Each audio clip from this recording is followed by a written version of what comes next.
جلدی تیرے اندر یہ تبدیلی کیسے آئی؟ آج اللہ تعالیٰ کا ورد کر رہا ہے۔ تو وہ کہنے لگا حضور میں ایک بات سے میں نے سبق حاصل کر لیا اور میں اللہ تعالیٰ کا فرما بردار بندہ بن گیا، اور اتنا سچا اتنا پکا کہ اب میری ایک ٹائم کی بھی نماز نہیں چھوٹتی۔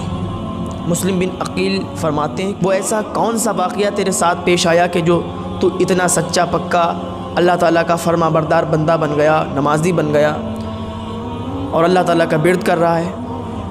وہ کہنے لگا حضور ایک مرتبہ میں قبر کھود رہا تھا اور میں نے 3 قبریں کھودیں۔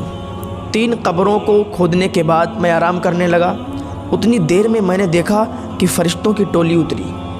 فرشتے زمین پر آئے اور قبروں کے پاس کھڑے ہو گئے۔ ان میں جو ایک ہیڈ فرشتہ تھا، جو بڑا فرشتہ تھا عہدے میں، تو اس کے ہاتھ میں رجسٹر تھا اور وہ اور فرشتوں کو بتا رہا تھا کہ یہ جو قبر ہے پہلی والی، یہ ایک اللہ تعالیٰ کے نیک بندے کی قبر ہے، اور اس قبر کو نیچے سے 12 کوس لمبی کر دینا، ایسی کر دینا کہ اس میں جو مردہ دفن ہو اس کو کوئی تکلیف نہ ہو۔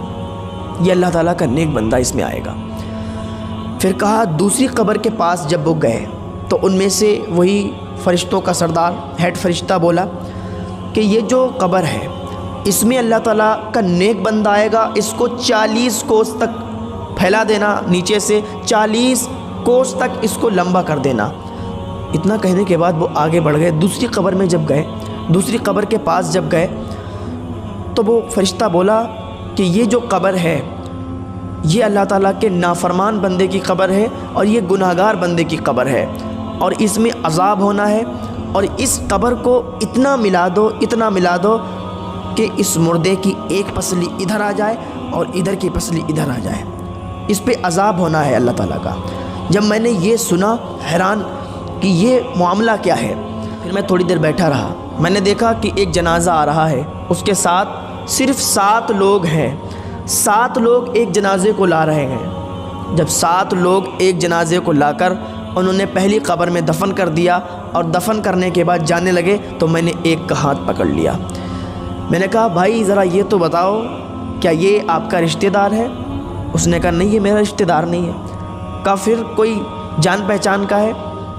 کہا یہ ہمارے محلے کا بہت غریب انسان تھا، بہت ہی غریب تھا، لوگ اس کو اپنے گھر نہیں بلاتے تھے، اس کو کوئی دعوت میں بھی نہیں لے جاتا تھا، اگر کوئی دعوت ہوتی تھی اس کو کوئی نہیں پوچھتا تھا، اور لیکن جب سب امیر سو جاتے تھے، جب سب امیروں کے محل بند ہو جاتے تھے تو یہ غریب انسان اس کے ٹوٹے ہوئے چھپر سے اللہ اکبر کی اذان کی صدا بلند ہوتی تھی۔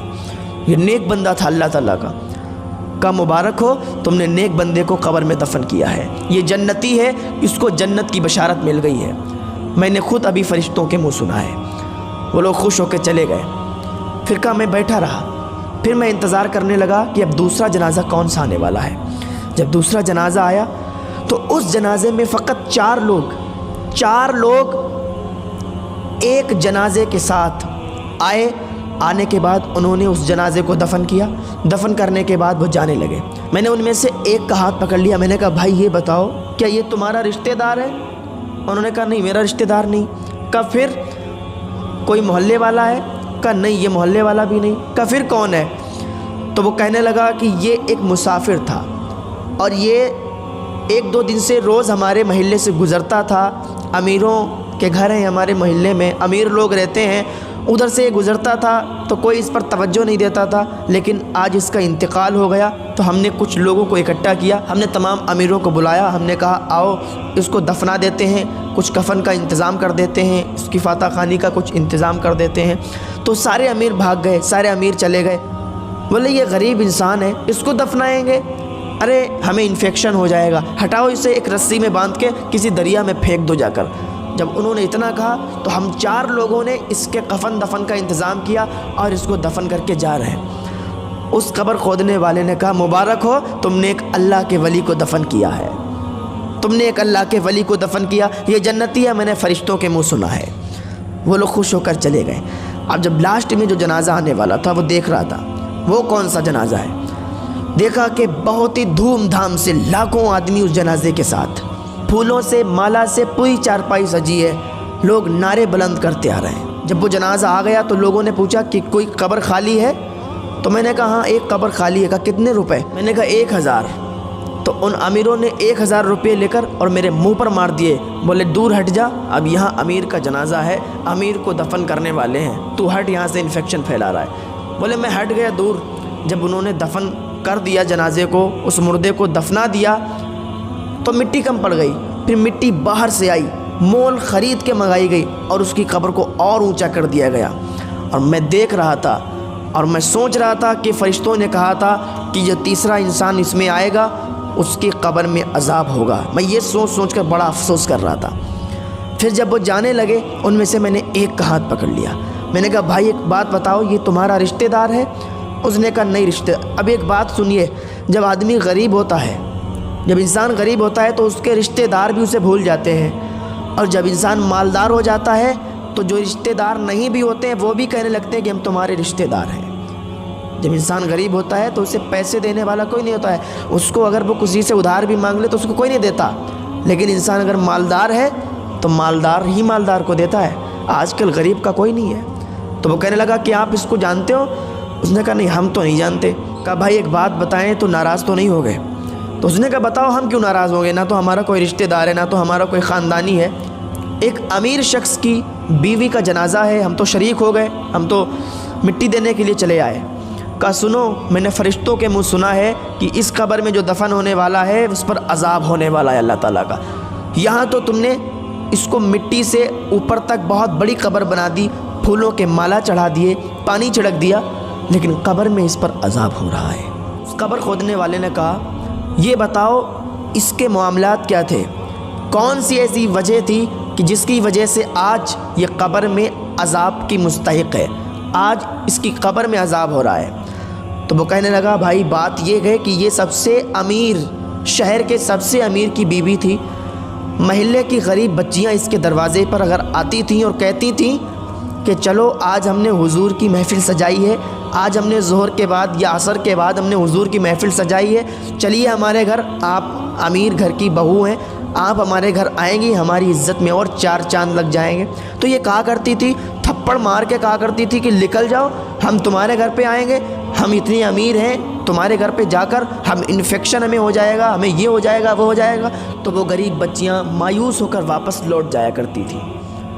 جب یہ بازار جاتی تھی تو اچھے لباس میں بال کھول کر بازار میں جاتی تھی. جب کوئی نیا لباس آتا تھا، نیا کپڑا آتا تھا، سب سے پہلے خرید کر بازار میں لوگوں کو دکھایا کرتی تھی. کوئی نئی چپل آتی تھی، سب سے پہلے خرید کے غریبوں کے سامنے دکھاتی تھی کہ ہم نے یہ پہنا، ہم نے یہ کیا، ہم اتنے امیر ہیں. اپنی امیری کو لوگوں کے سامنے ظاہر کرتی تھی، لیکن اس کو یہ نہیں معلوم کہ غریبوں پر اس کا کیا اثر پڑتا تھا، اور اس کی یہی حرکت تھی. اور ایک بات سن لیں، ایک عورت 4 مردوں کو جہنم میں لے کر جائے گی. ایک بات کان کھول کر سن لیں، ایک عورت 4 مردوں کو جہنم میں لے کر جائے گی. اب آپ کا سوال ہوگا کہ وہ کیسے؟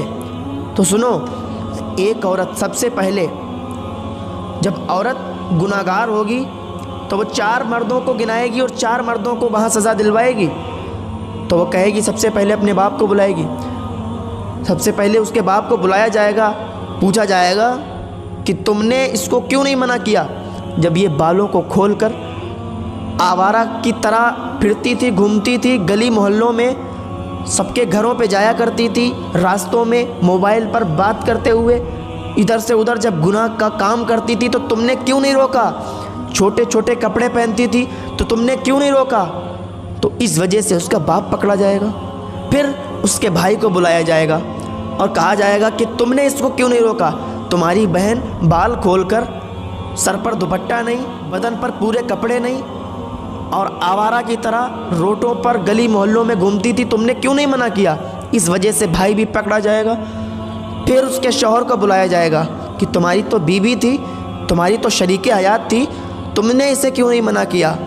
جب یہ آواراؤں کی طرح گھومتی تھی، بال کھلے، سر پہ دوپٹہ نہیں، لوگوں سے مل رہی، بازار میں ٹہل رہی،